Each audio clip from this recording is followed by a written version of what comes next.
Donc Midenheim ce soir, cité de Ulrich, l'Ulrichsberg, etc. Ça n'a jamais été fait sur la chaîne à part Caraco Epic. Que penses-tu faire du Triomphe et Trahison, un de ces quatre? Alors Skarsnik, en fait, Triomphe et Trahison, c'est compliqué parce qu'il faut le livre et c'est l'un des seuls de la V8 que je n'ai pas. Donc il faut que je me le trouve. Et aussi, parce que c'est quand même important, il faut que je trouve 2 autres joueurs aussi. Plus moi, ou voire 3 joueurs en tout. Donc c'est compliqué. Du coup, je voulais jouer Roi des Tombes au tournoi, ça sera les Nains du Chaos. Non, je là-bas, joue les Rois des Tombes, c'est mieux, c'est mieux. Garde les Nains du Chaos pour la chaîne, peut-être. Je t'en prie, Skarsnik. Donc, Midenheim. Alors, Midenheim, ce soir, je vais vous en parler un petit peu. Je vais vous présenter, en fait, Midenheim. Qu'est-ce que c'est que Midenheim? Qu'est-ce que c'est que cette cité qui sera l'une des cités majeures de The Old World, quand même, parce qu'elle est représentée sur The Old World en tant que blason, littéralement, que cette faction de l'Empire va être présente dessus. La cité de la foi d'Ulrich, tout à fait, tout à fait. Et je vais un peu essayer de vous présenter d'où ça vient. Midenheim, qu'est-ce que c'est? Parce qu'il y en a certains qui disent ouais, c'est les mecs avec les chevaliers qui ont des marteaux à 2 mains, c'est les mecs qui croient en Ulrich, c'est ceux qui aiment pas Aldor, c'est ceux qui sont en bleu, etc., etc. Mais vous allez voir en fait que, encore une fois, c'est un lore qui est exceptionnel, Midenheim. Je vous conseille absolument, si vous ne l'avez pas, d'essayer de vous trouver le livre JDR, la dernière version qui est sortie, V4, qui vous balance un énorme flot de lore sur la cité de Midenheim.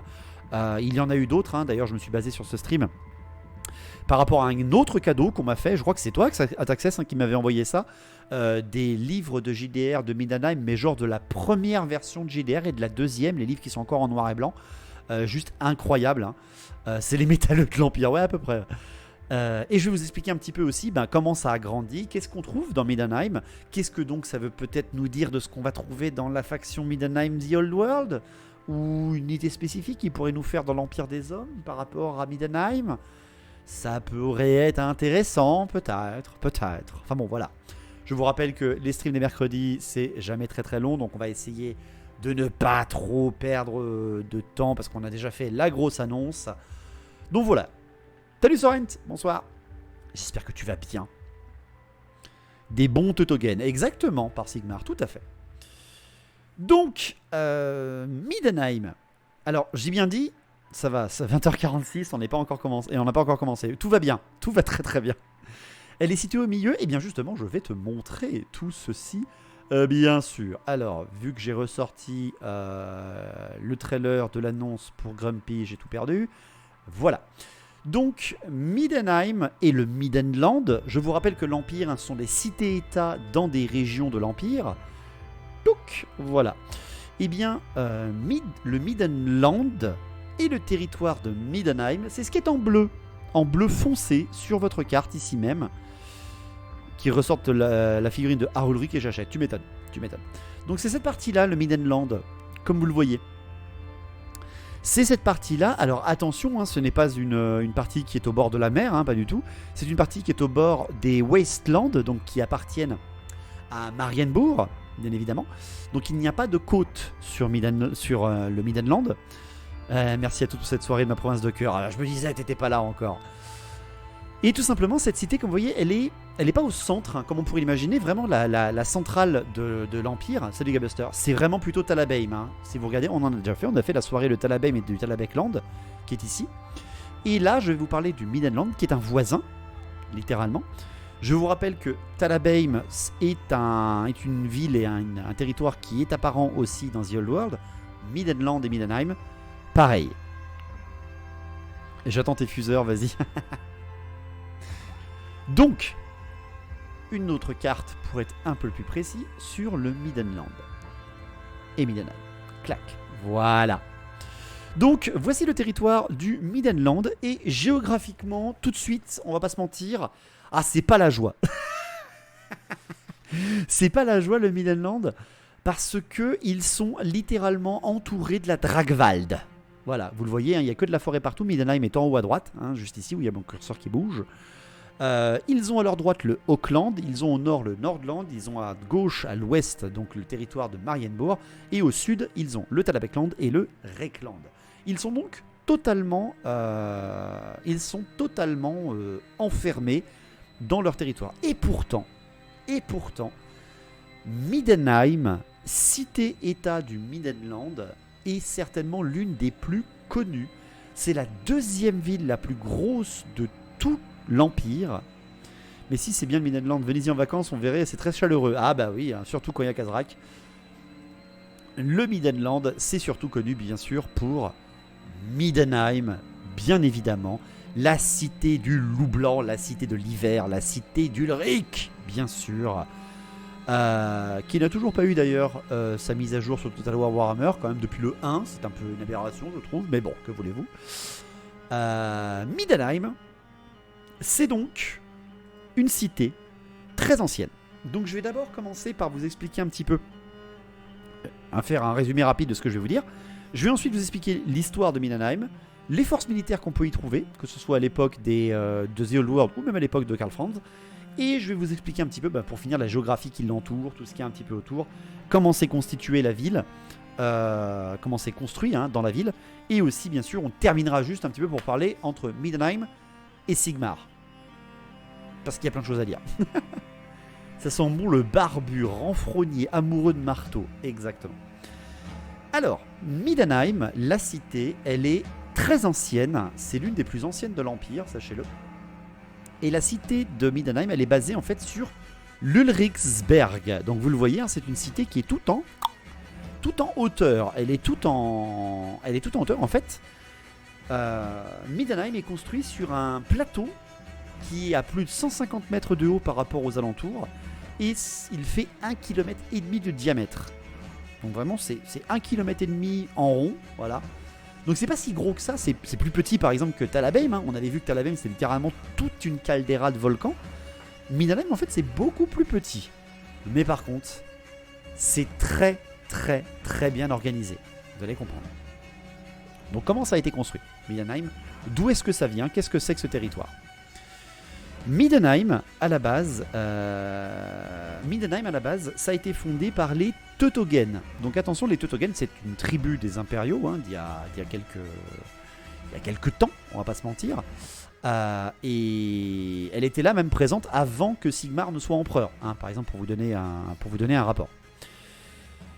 À cette époque, on est à peu près, alors que je me trompe pas, on est à peu près 50 ans avant le couronnement de Sigmar.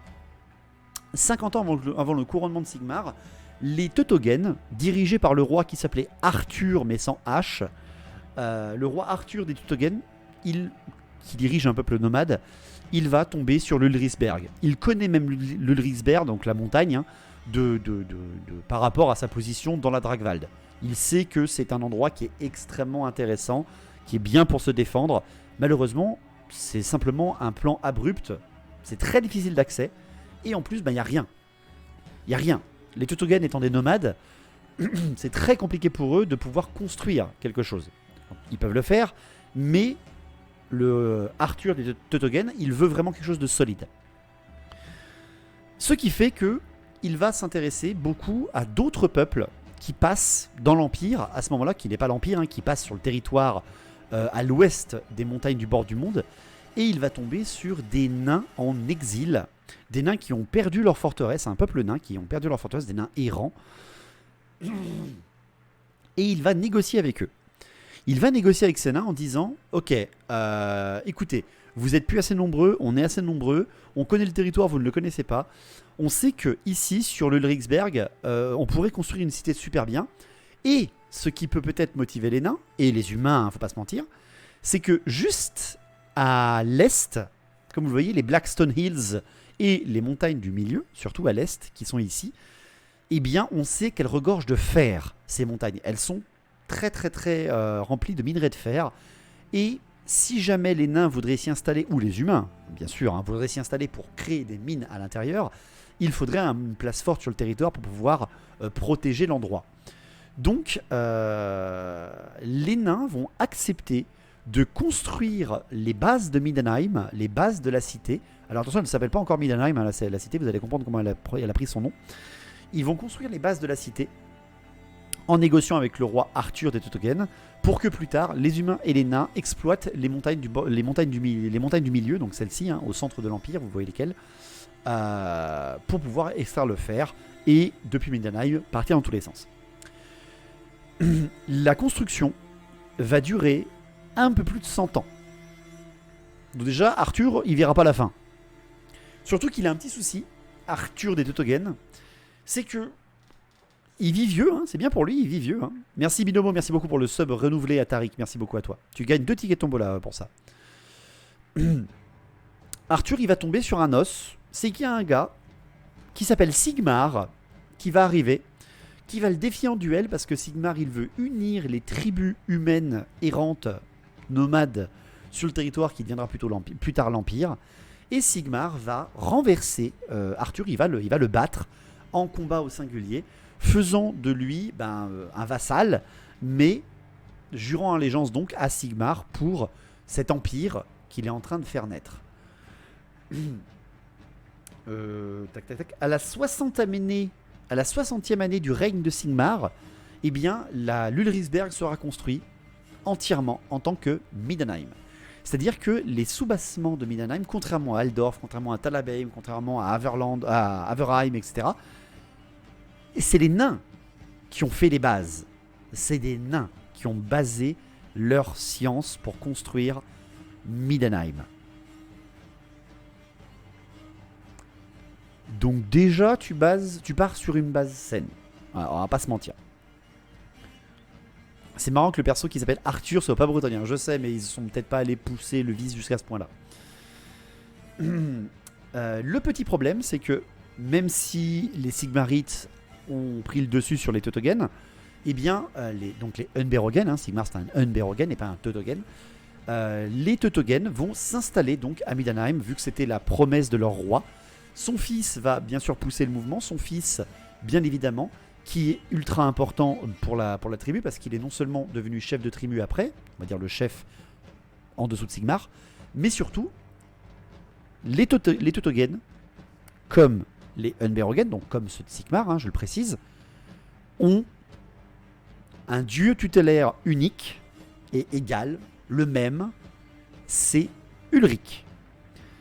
Les hommes de Sigmar, qui est encore à cette époque humain, les Unberogen et les Teutogen, leur dieu tutélaire, c'est Ulrich, le dieu de l'hiver, le dieu de la guerre.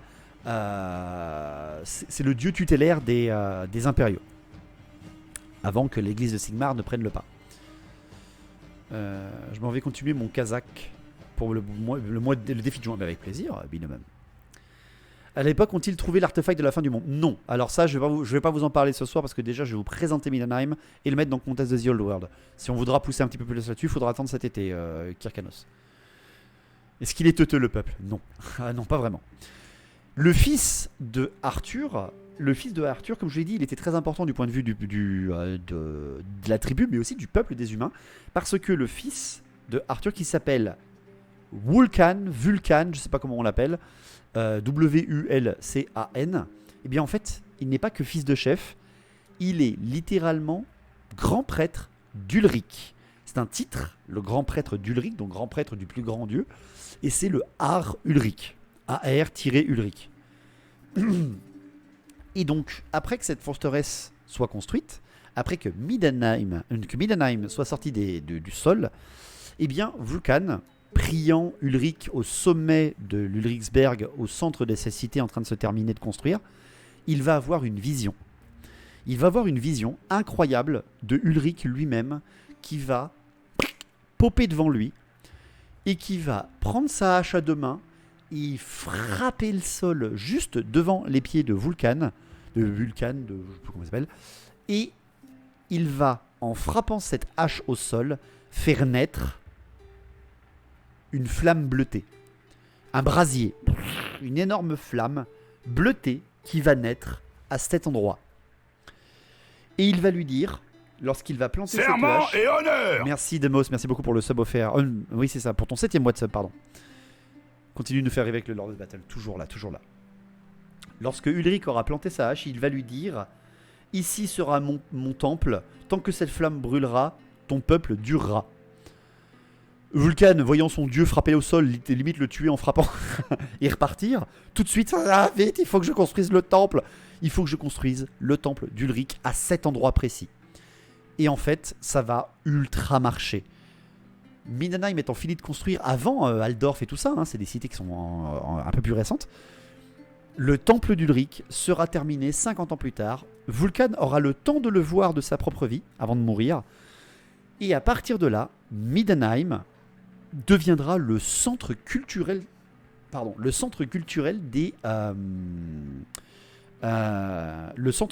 des impériaux, en fait, parce que Ulric a posé un artefact ici, la flamme de l'hiver. C'est bizarre qu'un dieu de l'hiver soit un dieu tutélaire. D'habitude, c'est plutôt des dieux de la vie qui sont bien vus. Alors, tu sauras que Metal Liquid, on en avait parlé dans le live de Talabheim. Il y a d'autres dieux majeurs dans les impériaux. Et il y en a un qui est en fait en deux. C'est Tal et Ria, je crois, qui sont littéralement Kurnus et Isha, dieux de la chasse et des animaux, et déesses de la vie. Mais elles sont à Talabheim. Talabheim, bien sûr. Ils sont à Talabheim, eux. Là, c'était Ulric, c'est le dieu le plus puissant. Parce que c'est pas seulement le dieu de l'hiver, c'est aussi le dieu de la guerre. Ce qui fait que Mindenheim, possédant le plus gros temple du plus puissant des dieux de l'Empire et étant une cité fortifiée déjà construite, ça va devenir le centre culturel. C'est-à-dire que beaucoup de pèlerins vont aller à Mindenheim pendant que le culte de Sigmar naît. Voilà. En gros, ils profitent parce que Sigmar, là, il a disparu, Sigmar, ça y est. Et on est en train de comprendre que des gens vont commencer à croire en lui. Et Sigmar, étant disparu, pas mort, il est disparu, vont faire naître une église, l'église de Sigmar. Mais à la base, les impériaux sont bien ulrichiens en tant que dieu tutélaire. Le fait est que cette flamme qui est au centre du temple d'Ulric, le plus grand temple de l'Empire, encore aujourd'hui, c'est le plus grand temple de l'Empire, même le temple de Sigmar à Aldorf est plus petit. Ou équivalent, parce que, encore une fois, vous allez très vite comprendre, les Ulrichiens Middenlander et les Aldorfiens Sigmarites, c'est le bisbis, vous allez comprendre. Et en fait, la flamme, en elle-même, est décrite comme purificatrice, c'est-à-dire que si tu es un véritable croyant en Ulric et donc dans la nation des impériaux, tu peux passer à travers sans brûler. Sigmar lui-même vénérait Ulric. Tout à fait. Ça ressemble un petit peu à la flamme du phénix, vous voyez, sauf que tu la traverses pas et tu deviens roi, tu vois. C'est juste les vrais prêtres, genre le Har Ulric, il est dit que normalement un Har Ulric, ça devrait passer à travers la flamme pour prouver sa dévotion. Vous allez voir que ça va même un petit peu être un problème pour le Har Ulric à un moment, cette histoire. Voilà, je vous garde ça pour juste après. Cependant, une chose importante, du coup tu fais passer tout le monde pour être sûr, ou bien, et bien justement Yezuna, tu sauras qu'il y a une anecdote là-dessus dans les JDR, dans les livres de JDR sur le lore de Mindenheim, c'est que pendant toute l'histoire après, que le monde a su que la flamme d'Ulric était censée être un artefact prouvant ta valeur, en fait les prêtres maintenant ils sont plus vraiment là pour prier avec les gens, ils sont là pour empêcher les gens d'aller dans la flamme.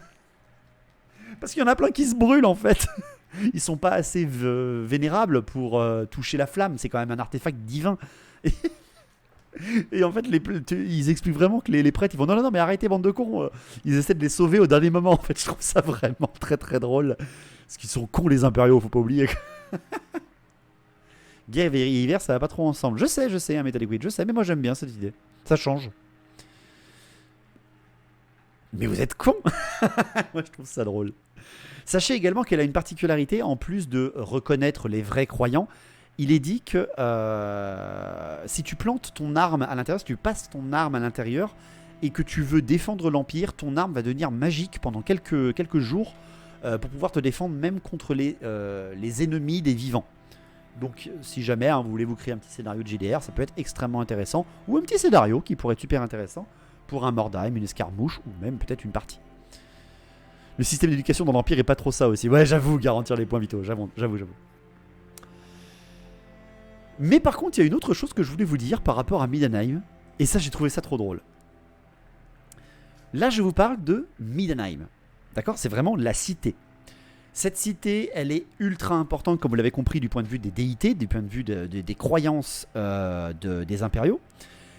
Elle n'est pas ultra connue pour son commerce. Parce que vous vous rappelez que pourquoi ils ont créé Middenheim à la base? C'était pour exploiter les mines. Pour exploiter les mines des monts du milieu qui sont à l'est. D'accord? Sauf que, le peu d'hommes qui ont réussi à monter des mines, c'était dans les Blackstone Hills. Donc c'est celles qui sont en contrefort, pas très chargées en minerais de fer. Elles en ont, mais pas énormément. Ceux qui voulaient vraiment les énormes gisements de fer, qui sont dans les monts du milieu, vraiment dans les montagnes, pour vous remontrer la carte de l'Empire. Vous savez, c'est ces foutues montagnes qui sont là, les monts du milieu. Pour ceux qui jouent à Total War Warhammer 3, c'est le départ de Festus. Ah! Il y a peut-être une explication de l'or. Alors pourquoi ils ont fait démarrer un seigneur de Nurgle en plein milieu de l'Empire? Eh bien oui, parce que cet endroit, ces montagnes ces montagnes du milieu, par ici, eh bien, à l'intérieur, il y a un fortin. Un fortin qui est tenu par des puissances de la ruine. Il y a des guerriers du chaos, des démons, des monstres qui vivent dans ces montagnes. Et les pauvres Middenlanders et les nains qui ont essayé d'exploiter les mines à l'intérieur se sont fait poutrer. Ce qui fait que Middenheim a dû trouver quelques autres solutions. La cité, prenant son nom par rapport au territoire où elle s'est vue naître, c'est-à-dire qu'à la base c'était l'Ulriksberg, cette cité, elle était sur l'Ulriksberg, en même temps Ulriksberg, mais le territoire s'est fait nommer Middenland par l'Empire, le territoire entier, parce que là vous en avez qu'un morceau, pardon, c'est pas la bonne image. Salut Saul, comment vas-tu? Donc le territoire n'est qu'un seul territoire, et au milieu il y a une cité. Et en fait, Middenheim, à l'intérieur de l'Ulriksberg, ils ont trouvé quelques petites choses quand même intéressantes, pour qu'elle se développe quand même correctement. Ils ont trouvé des gisements d'or sous Middenheim. Ce qui fait qu'ils sont aussi extrêmement possessifs par rapport à leur propre Ulriksberg. Évidemment. Seul souci, c'est que tout le reste des gens qui vivent autour, bah oui, il y en a. Il y a tout le Middenland. C'est tout un territoire. Ce qui fait que la ville de Middenheim, elle est très très très fermée. Elle n'est pas fermée aux pèlerins, parce que je vous rappelle qu'il y a le temple d'Ulric, mais pour les magouilles politiques, voilà, on ne mélange pas les torchons et les serviettes. C'est-à-dire que la capitale, la vraie capitale du Middenland, donc de la région, c'est Carrobourg. C'est ici, juste à côté d'Aldorf. Parce qu'ils sont au bord de la rivière, donc bien plus facile pour faire du commerce, bien plus facile pour voyager, parce que je vous rappelle que c'est la Dragwald, pour se voyager c'est ultra dangereux, et ils ne sont pas isolés tout seuls en plein milieu du Nordland et du Middenland. C'est Carrobourg, à la base la capitale du Middenland. Sauf que bien sûr, ça créera des bisbilles, le fait que la capitale ne soit pas la cité-état à l'intérieur. Bien évidemment, les joueurs d'épée de Carrobourg, vous connaissez cette unité emblématique. En fait, ça a même créé des guerres civiles. Les Middenlanders sont des êtres tournés sur la guerre, hein, bien sûr, vous l'avez compris. Ils vénèrent Ulric, dieu de la guerre, dieu tutélaire. Ils aiment se castagner, hein, ça c'est sûr et certain. Ce qui fait que 4 fois dans l'histoire, depuis la création de l'Empire, y compris pendant la guerre des 3 empereurs, peut-être que Games Workshop va jouer là-dessus ou pas pour The Old World, on n'en sait rien du tout. En 1152, la cité de Middenheim est prise d'assaut par les habitants du Middenland. Parce que faut arrêter les conneries, hein. Voilà, non, pardon, c'est l'inverse. En 1152, pardon, c'est Middenheim qui attaque Carrobourg et qui assiège Carrobourg. Pardon, c'est l'inverse. Je me suis dit pourquoi ils font ça tout de suite. Non, c'est pas tout de suite. Donc vraiment pour vous dire, les Middenheimers, ils sont vraiment vénères, même contre leurs voisins. Parce que, ouais, toi, tu as du pouvoir politique, tu commences à me casser les couilles, bam, je te roule dessus. Maintenant, la ville de Carrobourg, elle devient juste cité normale, et la cité-état de Middenheim, elle devient capitale en plus. Donc cité-état et capitale. Bien sûr, après arrive l'âge des 3 empereurs, hein, la peste noire frappe et l'âge des 3 empereurs arrive. Middenheim veut attaquer ses voisins parce qu'ils prennent trop d'importance. Middenheim attaquera le Talabecland, donc la cité va emmener ses armées à l'est. Et pendant ce temps, rébellion, et la cité tombera. Ce qui fait que le gars qui aura échoué à aller prendre Talabheim, il va revenir, il n'aura même plus de cité, parce que la cité sera tombée aux mains des Middenlanders. On dit Midenlander et pas des Midenheimer. Voilà. Je sais c'est compliqué, mais c'est juste pour vous dire qu'ils se tapent tout le temps sur la gueule. Tout le temps. Ce bisbee là de Carobourg dirige, mais en fait c'est Midenheim parce qu'il roule dessus, puis en fait c'est Carobourg qui... Ils l'ont fait 4 fois dans leur histoire. C'est assez rare quand même pour le préciser. T'as l'abeille, ils ont fait des magouilles politiques, mais ils ne sont pas allés jusqu'à se tuer, quoi. S'entretuer. Ils l'ont fait 1 fois, mais pas 4 fois. C'est beau l'amour, c'est ça. Aujourd'hui, donc, alors je parle aujourd'hui, c'est-à-dire à l'époque de Karl Franz, pas à l'époque de The Old World, je précise bien. À l'époque de Karl Franz, donc à l'époque contemporaine, ça s'est calmé. Tout ça parce qu'il y a quelqu'un qui dirige. Merci beaucoup Uzumagi, merci beaucoup pour le follow et bienvenue parmi la Resistance Battle. Il y a quelqu'un qui dirige, qui est un membre d'une famille très influente, très importante. C'est Boris Todbringer, le borgne, hein, lui aussi, qui dirige Midenheim, donc la cité-État, mais qui est aussi comte-électeur du Midenland. Donc c'est un noble qui dirige les 2 parties pour calmer le jeu. Merci beaucoup Neymar, merci beaucoup pour le follow aussi, merci beaucoup.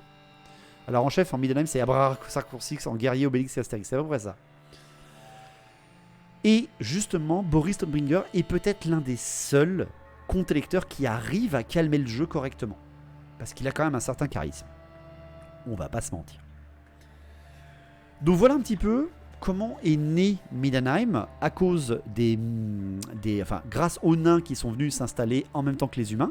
Ce qui fait que, c'est important de le préciser, à Midenheim, vous avez un quartier nain. Vous avez des nains qui vivent à Midenheim. Hein. Il y a vraiment des nains qui travaillent, qui guerroient aux côtés des Midenheimers. Sachez également que Midenheim est extrêmement connue, je vous l'ai dit, elle est sur un plateau qui monte à 150 mètres, donc c'est un point totalement isolé. Pour monter, comment ils font? Ils ont ces fameux ponts, ces immenses ponts, ils ont 4 chaussées, c'est comme ça qu'ils les appellent, qui sont là en fait justement pour empêcher quiconque de rentrer, ou alors en tout cas canaliser la population. J'espère que j'ai pas loupé l'annonce. Si, mais je la redirai, vous inquiétez pas. Mais allez-y, faites la hype là, faites la hype pour ceux qui ne l'ont pas vu. Ne spoilez pas ceux qui n'ont pas vu l'annonce, s'il vous plaît. No spoil. Faites juste monter la hype. Comment ils sont, Midenheim? Ils sont croyants aux dieux de la guerre. Est-ce qu'ils le sont? Eux-mêmes des dieux de la guerre. 4 viaducs de Millau. Non, ça ne marche pas. C'est quoi les armées de Midenheim? Eh bien, les armées de Midenheim, elles sont plutôt très célèbres. On va pas se mentir. Ils sont très très très célèbres, les grands régiments de Midenheim. Déjà, c'est le fonctionnement de l'armée régulière. Je vous rappelle que Midenheim est une cité qui appartient à l'Empire. Même si l'Empire aujourd'hui est dirigé par un empereur qui croit en Sigmar, par exemple Karl Franz, les Midenlanders sont bien obligés d'avoir une armée régulière, une armée de métier, en tout cas une armée prête au combat, si jamais l'empereur dit « Eh les gars, on a besoin des Midenheimers, dépêchez-vous ». Et tout simplement, vu que ça coûte très cher, hein, d'engager des militaires non-stop pour avoir une armée régulière qui tourne tout le temps, eh bien en fait, les comptes électeurs du Midenland et de Midenheim, depuis 1555, merci Anami, merci beaucoup pour le follow et bienvenue parmi la Resistance Battle. Depuis 1555, donc pendant la guerre des 3 empereurs, pour avoir toujours des troupes bien entraînées, qui peuvent faire une armée très intéressante. Merci Obitruc aussi, merci beaucoup pour le follow et bienvenue parmi la Resistance Battle. Et bien en fait, depuis 1555, il y a un édit qui fait que chaque citoyen de 16 à 50 ans habitant dans Midenheim est obligé d'avoir chez lui une arbalète, un arc long ou une épée et de devoir passer une fois par semaine à un seigneur de la garde, à un sergent de la garde et devoir s'y entraîner 2 heures. Une fois par semaine minimum. Merci pour la dose de l'or, mais avec plaisir mes trucs, merci beaucoup. Donc en fait, c'est comme ça que les Midenlanders ont une armée régulière. C'est pas vraiment une armée de métier, c'est que tout le monde à Midenheim, tant que tu as de 16 à 50 ans, tu as une arme à la maison et tu sais t'entraîner un petit peu 2 fois par semaine, une fois par semaine de 2 heures minimum pour gérer ton arme. Ça fait penser un peu aux réservistes suisses, c'est un peu ça, je pense. Va falloir instaurer ça en France. On sait jamais. Avec les arbalètes, les arcs et les épées. La moitié des gens se tuent eux-mêmes, quoi. Sinon après, comment est composée la garnison? Alors ça, je vais pas vous assommer avec ça, c'est des détails hein, véritablement, mais il y a donc en commandant ultime de la ville et des armées Middenland, Boris Stormbringer, en tout cas le comte électeur du Middenland, celui qui dirige à la fois la ville, à la fois le territoire. Il dispose de 3 lieutenants, donc des j'ai oublié le nom, des Midden Marshal. Vous avez le Reich Marshal, vous avez le Diag Marshal, vous avez des Midden Marshal. Ils sont 3. Il y en a un qui gère justement cette fameuse armée régulière dont je vous ai parlé. Il y en a un autre qui gère toute la garde, le guet, etc., tous ceux qui sont de surveillance. Et il y en a un autre qui gère toutes les défenses de la cité. Parce que la cité, vous allez voir, elle est ultra poussée en termes de défense. Chose intéressante également, ceux qui dirigent la garde, comme je vous l'ai dit, ils savent que garder la ville, c'est ultra important. Parce que dans la ville, je vous le rappelle, c'est une ville de pèlerinage. Il y a énormément de gens qui viennent et passent et repartent, etc. à Middenheim. Sauf qu'on le sait très bien, il peut y avoir des bandits, des brigands, des cultistes, des ennemis cachés, bien sûr. Donc il y a une énorme surveillance des gens, mais aussi Middenheim, et ils le savent, a une faiblesse plutôt majeure. Voilà la carte supérieure de Middenheim. Middenheim, c'est sur cette montagne, mais ça reste une cité isolée. C'est-à-dire qu'il lui faut de l'eau, il lui faut de la bouffe, il lui faut des champs, il lui faut de quoi bouffer, je viens de le dire, il lui faut de quoi évacuer toutes les saletés. Il lui faut donc un système d'égout. La carte JDR V2, V3, tout à fait, Dropnir, tout à fait, elle n'a pas changé, hein, c'est la même. Ce qui fait que il y a donc des accès dans l'Ulrichsberg, dans la montagne, qui rejettent par exemple tous les égouts de la ville. Eh bien, sachez que les égouts de Middenheim possèdent la plus grande milice de surveillance de tout l'Empire. C'est à Middenheim que les égouts sont les mieux gardés de l'Empire. Pourquoi ? Parce que je vous ai dit tout à l'heure qu'il y avait des nains qui vivaient dans l'Ulrichsberg et dans Middenheim. Eh bien, la moitié qui ne font pas partie des ingénieurs nains de la ville, eh bien, font partie des brigades d'égoutiers de Middenheim. Chaque galerie d'égout qui donne sur l'extérieur possède des grilles en acier forgé et trempé, et les patrouilles passent toutes les 6 heures vérifier les grilles. Chaque grille est vérifiée toutes les 6 heures pour voir si un ennemi ne s'est pas faufilé à l'intérieur et donc attaquerait Middenheim de dessous, de l'intérieur, là où est sa faiblesse. Parce que, comme je vous l'ai dit, Middenheim possède 4 chaussées surdéfendues. Les chaussées qu'on voit là, 1, 2, 3, 4, les routes qui mènent entre la terre et l'Ulrichsberg.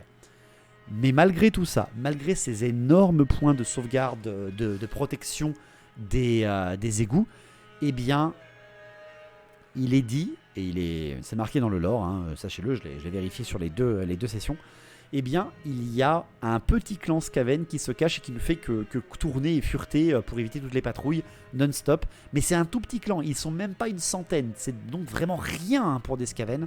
Mais il y a bien une petite enclave Skaven que le Conseil des 13 oblige de laisser là pour surveiller la ville.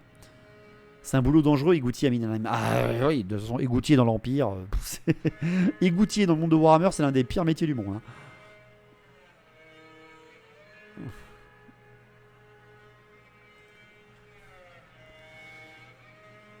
S'il y a des nains, ils ont dû dire aux humains concernant les Skaven. C'est surtout que n'oubliez pas que la peste noire, je vous ai fait une vidéo là-dessus sur The Old World Chronicle de la chaîne YouTube, la peste noire et l'attaque des Skaven sur l'Empire, elle a été vaincue à Middenheim, avec les armées de Middenheim. Et le comte électeur de l'époque a un aume portant un crâne de Skaven. Donc, voilà. J'espère qu'ils ont le Katek. Tu m'étonnes. Donc voilà, qu'est-ce que je pouvais vous dire d'autre par rapport aux... Ah oui, parce que là je vous ai parlé que de l'infanterie, je vous ai parlé que de la garde, que du guet, des égoutiers et de l'armée régulière. Mais, il y a d'autres, bien sûr, régiments très connus à Middenheim. Ça c'est The Old World, hein. Ah ça, on est en train de grignoter, hein, de baver pour tous ceux qui connaissent un tout petit peu le lore, bien évidemment. Déjà, vous l'avez compris, hein, vu que les chaussées mènent sur l'extérieur, les routes qui mènent sur l'extérieur, il y en a une qui mène à Kislev, une qui mène à Marienbourg, une qui mène à Aldorf, une qui mène à Talabheim. Voilà, c'est tout simple. C'est les routes à travers la Dragwald. Et bien tout ça est défendu bien entendu militairement par des artilleurs, des défenseurs militaires avec des canons gigantesques. Alors j'ai pas pu vous trouver l'image du canon gigantesque chargé par un géant de l'école d'artillerie qui est une des grosses représentations des canons du Middenland dans le lore. J'ai pas pu vous la trouver en bonne qualité donc je suis navré. Allez voir sur la bibliothèque impériale, vous verrez cette image qui est toujours intéressante. Mais c'est pas tout. Comme je vous l'ai dit, Middenheim, c'est aussi l'une des demeures du comte électeur du Middenland, évidemment. C'est-à-dire qu'il a des gardes du corps, le comte électeur. Je vous rappelle que les gardes du corps du comte électeur du Reikland, c'est la Reichsgarde, rien que ça. Eh bien, le comte électeur du Middenland, et donc de Middenheim, ses gardes du corps, c'est bien aussi un ordre de chevaliers, et ce n'est rien moins d'autre que l'ordre des chevaliers Panthère. À Panthère.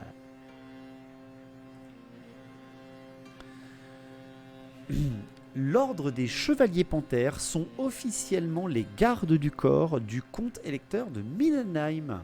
Et oui, c'est pas pour rien qu'ils sont en bleu aussi les gars. Hein. Pourquoi il y a un parc énorme en plein milieu? Parce qu'il y a le temple d'Ulrich, je l'ai dit, Metal Liquid. Et puis il leur faut aussi de l'eau. Il y a un petit lac.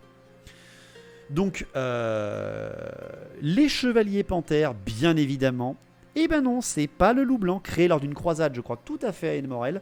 Là aussi, je t'ai fait une vidéo sur YouTube des The Old World Chronicle là-dessus, qui fait quelques minutes, si jamais tu veux voir à quoi ça ressemble. Comment sont nés les chevaliers panthères. Et ceux-là sont les gardes du corps du comte électeur. Mais, je vous ai dit aussi qu'il y avait à Middenheim le temple d'Ulrich et donc le haut prêtre d'Ulrich, le Har Ulrich, le haut prêtre du dieu tutélaire des impériaux avant Sigmar. Le Har Ulrich, c'est un prêtre, bien sûr, un haut prêtre, pardon. Har, c'est ça. Et il a lui aussi des chevaliers sous ses ordres. Les Panzer, c'est des pièges à cougar, c'est ça. Déjà pour protéger son temple, ses templiers, littéralement, ils sont extrêmement connus. Ce sont les protecteurs du temple d'Ulrich, les templiers purs de la flamme, c'est les chevaliers du loup blanc. C'est ces fameux chevaliers avec les armes à deux mains, les marteaux à deux mains, ou les doubles marteaux, hein, les marteaux dans chacune des mains, bla bla bla bla, qui sont les templiers du temple. Templiers du temple. C'est stupide ce que je suis en train de dire, pardon.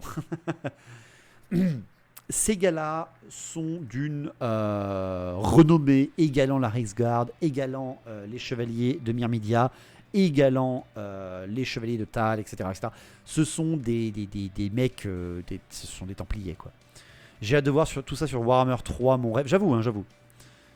Des figurines du Chevalier du Loup Blanc dans The Old World. Oui, alors ça par contre, hein, vraiment, c'est ce qu'on attend tous. On va pas se mentir, c'est vraiment ce qu'on attend tous. Les Chevaliers de Middenheim, leur grand retour pour The Old World, bien évidemment. Ça, ils peuvent pas refaire Middenheim sans nous sortir cette figurine. Sans nous sortir ces figurines-là. S'ils les sortent pas, c'est une erreur. C'est vraiment une erreur. Hein. Vraiment, vraiment, vraiment. Salut Avoc, bonsoir. Le seul truc, c'est que ça, c'est les protecteurs du temple. Pas du Har Ulrich. Parce que Har Ulrich, c'est plutôt rare qu'il aille à cheval. Très souvent, c'est des prêtres préférant le combat au corps à corps. Pas trop sur un canasson, même si parfois ils montent. Hein. Mais, s'ils ne sont pas trop sur canasson, ça veut dire qu'ils sont de l'infanterie. Et ça veut dire que s'ils sont de l'infanterie, il leur faut des protecteurs en infanterie. Ce qui fait que pour être le protecteur du Har Ulrich et non pas du temple, déjà, il faut que tu sois membre des Chevaliers du Loup Blanc. Il faut que tu sois templier d'Ulrich. Ça, c'est plutôt logique, hein, entre guillemets, pardon. Je cherche mon icono, excusez-moi. Hop, j'ai peur de l'avoir perdu. J'ai peur que je l'ai pas, tant pis. Bref, c'est pas grave. Et en fait, tu vas rejoindre une garde en infanterie, une garde à pied pour le Art Ulrich, combattant toujours avec tes marteaux à deux mains, pardon. Et tu vas devenir donc non pas un chevalier du loup blanc, mais tu vas être un garde Teutogen. Et les gardes Teutogen, ah bah alors là, bien sûr, vous le savez, ce sont les espèces de joueurs d'épée, mais avec des marteaux à deux mains. Voilà. Si Todd Brinder, tu as une photo de tes gardes Teutogen, en voilà, et puis je la montrerai à tout le monde, bien sûr. Le plaisir, bien évidemment, de ces gars-là. Donc ça, ce sont un peu les forces en présence qu'on pourrait avoir, militairement parlant en tout cas. Ils rigolent zéro. Non, bah c'est comme les joueurs d'épée, mais voilà, plus bourrin peut-être. Là, en effet, tout ça rigole plutôt zéro. C'est sûr. Mais c'est pas fini. Il reste quelques petites choses pour vous parler des défenses quand même de Middenheim. C'est que Middenheim, comme je vous l'ai dit, ça reste une cité très facilement défendable, mais très isolée. C'est un pilier au milieu d'une forêt. Tu entoures et tu assièges. À un moment ou un autre, ils vont craquer, à moins de recevoir des renforts.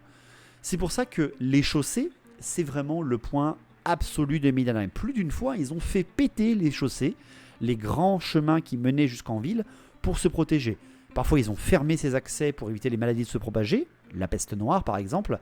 Ils les ont fait péter pendant certains endroits pour éviter que les ennemis atteignent les remparts. Mais désirant quand même protéger la création des nains et le développement des humains par-dessus, il y a en plus plusieurs guildes qui fonctionnent avec un des Midden Marshal, je vous en ai parlé, le Midden Marshal qui gère les défenses. Et ce monsieur, il demande à la guilde des ingénieurs des nains qui vit à Middenheim, il demande également à la guilde des alchimistes et au fameux grand sorcier, c'est le plus puissant sorcier de Middenheim, pour enchanter les murs et les chaussées et les grilles dans les égouts pour vraiment bourriner la défense à Middenheim. Vraiment, la cité est incroyablement défendue. C'est une citadelle, c'est une place forte complète, hein, ça c'est sûr et certain. Sachez aussi, voilà, je termine avec ça parce que j'avais oublié, il y a un quartier nain, hein, mais vu que c'est un endroit de pèlerinage et que c'est aussi un endroit où on passe et que c'est défensif et que c'est bien, il y a aussi un quartier elfique et un quartier halflin qui chacun possède un petit guet avec leur propre zone de défense. Donc il y a une garnison halfling à Middenheim. Imbattable. Imbattable. Comment ils font si on empoisonne la nourriture qu'ils doivent importer? Eh bien c'est ça le souci, Metal Liquid. C'est ça leur problème. C'est les réserves de nourriture. Salut Angelo Goncho, bonsoir. Donc, Middenheim, pour vous terminer un petit peu tout ça, parce qu'on est déjà presque à 1h30 de stream. Normalement c'est 1h à peine les mercredis. Mais on a fait l'annonce, je la referai à la fin pour ceux qui l'ont loupé. Donc Middenheim, c'est la deuxième plus grande cité de l'Empire après Altdorf. Elle a eu entre 95 000 et 15 000 habitants à l'intérieur. C'est donc colossal, hein, une ville aussi grande. Alors qu'elle n'est pas si... Une fois qu'elle est pas tellement si... Elle n'est pas si étendue en fait, vu qu'elle fait que 1 km de diamètre. 1,5 km de diamètre. Contrairement à Talabheim qui, elle, est vraiment énorme. Pardon. La cité... entourée de la Dragwald est spécialiste pour combattre les Zombettes. Ils ont une connaissance, peut-être la plus grande connaissance des Zombettes avec les Talabheimers, les Talabheiklanders, ou même peut-être les Ostlanders. Enfin bref, ils ne craignent pas vraiment les Zombettes. Ils savent les gérer. Ils savent comment ça marche parce que leur territoire est tellement bien défendu pour ce qui est de la ville, cité-état, tout va bien. Par contre, le truc qu'ils aiment pas, Middenheim, en fait, ils aiment pas le culte de Sigmar. Ils aiment pas ça. Il y a même, parmi les croyants d'Ulric dans le temple d'Ulric, il y a des petits cultes qui appellent encore le fait que Sigmar soit devenu un dieu, l'hérésie de Sigmar, disant que Sigmar est en fait un dieu du chaos qui se camoufle pour affaiblir Ulric. Et cette histoire, elle a duré des siècles. Elle dure même encore aujourd'hui. Elle est vraiment un petit peu... On n'aime pas, il est moche, on n'aime pas. Et puis, c'est Ulrich, ton dieu, il croyait en Ulrich. Donc c'est Ulrich le dieu, c'est pas ton dieu. Voilà. Et en fait, tout ça a changé, ou en tout cas a fait fermer sa tronche au Middenlander lors de la tempête du chaos. Donc, littéralement, à la fin de The Old World.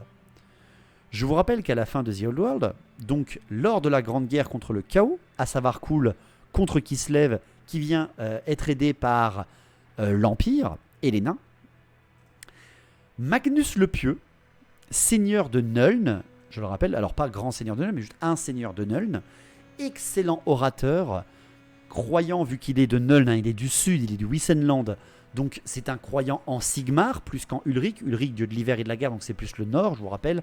La guerre des trois empereurs, c'était le côté Talabeim, Stirland et Ostermark, très tourné sur Thal, Ria, etc. Tu avais les Nordlanders, donc Nordland, et les Middenlander, Middenheim, et Ostlander bien sûr, et Aucklander, donc 4 régions pour Ulrich, dieu du nord et de la guerre. Et tu avais tout le reste, Wissenland, Haverland, Reikland, qui eux sont aldorfiens en rapport, en tout cas sigmarites.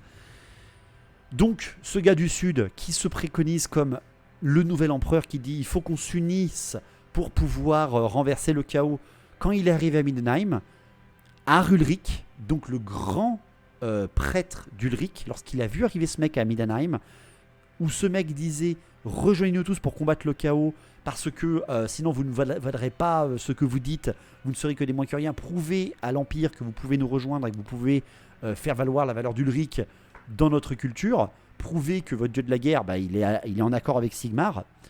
Ulrich a littéralement hurlé au scandale en disant Magnus le Pieux est un hérétique, il prône un faux dieu et que tout simplement il n'est pas digne de Middenheim et donc de Ulrich.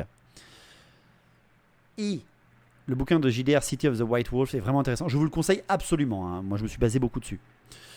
Et Magnus, pour faire fermer sa tronche au Ulrich, a dit très bien. Vous dites que je suis un hérétique. Eh bien, je vais traverser la flamme d'Ulrich. Si je meurs, je serai un hérétique. Il a traversé la flamme et il est resté indemne dedans pendant des minutes entières. Il est ressorti sans un seul cheveu roussi, et lorsqu'il est ressorti devant une foule totalement en liesse, Ulrich a, et voilà, comme dit Dropnir, a hurlé sorcellerie. Sauf qu'à ce moment-là, il avait déjà perdu tout l'aplomb qu'il aurait pu avoir, et Magnus le Pieux a pu ramener un petit peu dans le culte de Sigmar, et en tout cas l'union de l'Empire, la cité de Middenheim, qui était certainement la pire et la plus dure à pouvoir rejoindre des Sigmarites, en fait, vu qu'ils se détestent.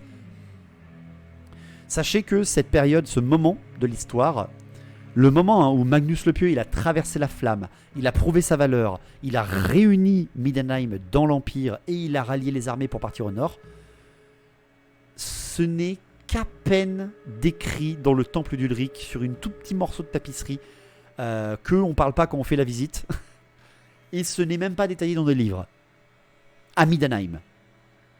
Alors qu'un mec a réussi à faire ça. Les Ulrich qui se sont succédés après ça appellent ça la mortification. Cet événement. Et ils n'en parlent pas. Il faut surtout pas en parler. Par contre, hein, en rapport, du côté d'Aldorf, il y a 5 ou 6 tomes entiers qui parlent de ce moment-là. 5 ou 6 tomes entiers d'écriture par rapport à ce moment-là. Ce qui prouve bien sûr le petit... Voilà, merci Pépéric. J'aurais pas le temps de la montrer, mais merci. Donc voilà. L'énorme bisbille en fait est né du fait, entre Sigmar et Ulrich, est né du fait que Sigmar a renversé un chef qui croyait en Ulrich, alors que Sigmar croyait en Ulrich lui-même. Donc, est-ce que Sigmar est légal ou pas ? Oui, tu peux le mettre sur le Discord si tu veux, Pépéric. Bien sûr, tu le mets dans images, gif et tout ça. Donc voilà un petit peu ce que je pouvais vous dire sur Middenheim. Je vous ai pas trop parlé de The Old World parce que pendant The Old World, c'est une cité totalement fermée, mais qui possède déjà tout ce que je vous ai dit. Les chaussées défendues, les mages, les nains qui vivent à l'intérieur, les défensifs dans l'Ulrichsberg, les chevaliers de l'ordre du loup blanc, les gardes Teutogen, la milice, l'armée qui est en fait tous les habitants qui peuvent s'armer. Donc voilà, Middenheim est une cité, moi vraiment que j'attends énormément pour The Old World par rapport à ce qu'ils vont pouvoir nous proposer. Les chevaliers panthères, les chevaliers panthères, les chevaliers panthères et les chevaliers de l'ordre du loup blanc, bordel, sortez-nous ça. Sinon, ils sont disponibles bien sûr en impression 3D, si jamais ça vous intéresse, avec notre partenaire Forge Fedril, bien sûr. Si les mecs à Middenheim mettaient des champs autour du temple d'Udric à la place de ce parc, comme ils le savent, ça peut pousser, ça permettrait de résoudre les problèmes de ravitaillement de nourriture. C'est ce qu'ils ont fait pendant les périodes de siège. Donc voilà. Voilà un petit peu ce que je pouvais vous dire sur Middenheim. Bien sûr. J'avais mes notes. Hein. Comme pour Talabheim. Ça sent l'armée en plus. Ah, on va se calmer.